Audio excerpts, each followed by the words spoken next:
म्हसळा शहरातील राजकारणात कधीही आणि काहीही होऊ शकतं, याचा प्रत्यय गेल्या 6 महिन्यांपासून संपूर्ण रायगड जिल्हा घेत आहे। कधी पक्षश्रेष्ठींच्या चिन्हावर निवडून यायचं आणि विरोधकांची हातमिळवणी करायची, तर कधी वरिष्ठांचा आदेश धुडकावून नगराध्यक्ष पदाची निवडणूक जिंकून दाखवायची।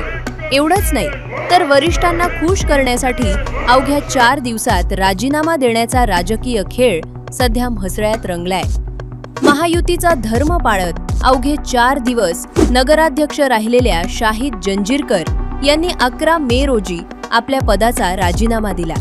त्यानंतर म्हसळा नगरपंचायतीमध्ये पुन्हा एकदा नगराध्यक्ष पदाचे बिगुल वाजले असून 1 जून रोजी याचा अंतिम निकाल लागणार आहे। वरिष्ठ पातळीवरील चर्चेनुसार राष्ट्रवादीचे सुनील शेडगे हे एकमेव अर्ज दाखल करतील आणि ही निवडणूक बिनविरोध होईल अशी दाट शक्यता होती।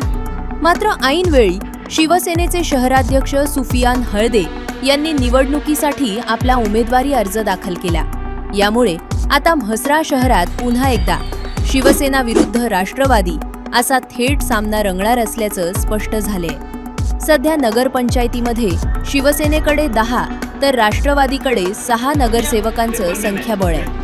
शिवसेनेच्या काही नगरसेवकांचा राष्ट्रवादीच्या उमेदवाराला पाठिंबा असल्याची चर्चा असली तरी म्हसळ्याच्या या अनपेक्षित राजकारणात ऐनवेळी कोणती उलथापालथ होते याकडे आता संपूर्ण जिल्ह्याचे लक्ष लागले।